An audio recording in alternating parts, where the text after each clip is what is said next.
For this young mother, giving birth in this shack has been traumatic. With no water and no electricity to call for an ambulance, trying to get help was a nightmare. We called one of our neighbors who has a car to take me to the hospital. I don't feel happy about this because where we are living now is a bad environment. We all use the open fire outside to cook, and there are days where there is no water coming from the pipes. For the more than 300 families who were displaced in this area of Denver, life has been even harder. Their trauma of surviving the Marshalltown fire, losing loved ones, being displaced, has been compounded by what they call appalling living conditions. Toilets are causing infections, so people are getting diseases because of these toilets, because the fumes are coming up when people are sitting on these toilets. They've accused local government of failing them. Indeed, we've placed them in a temporary area. We are having specific challenges within that area. Our Human Settlements Department is working very closely with them on a day-to-day basis. We need to indicate to you it is becoming difficult for us, specifically on that one from a humanistic point of view.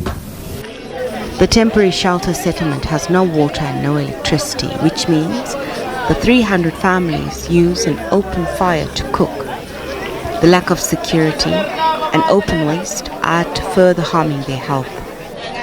These are non-governmental organizations basically doing the work that is supposed to be done by the state and its organs, which have a constitutional obligation to ensure that these people are assisted in every way possible to receive the humanitarian aid, but also the assistance to rebuild their lives.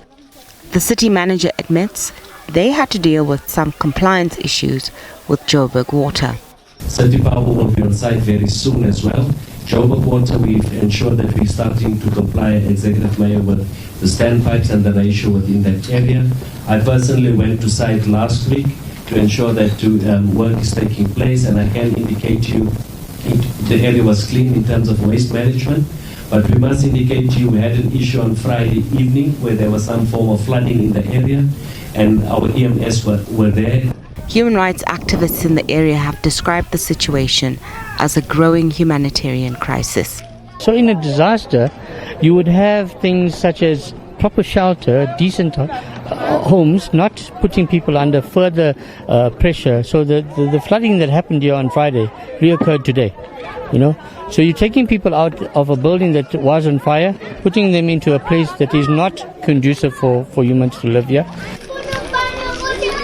They're calling on the Gauteng Premier and the President to intervene, to urgently help the families whose lives were turned upside down in a tragic fire that took the lives of at least 77 people. Nozintombi Mia, SABC News.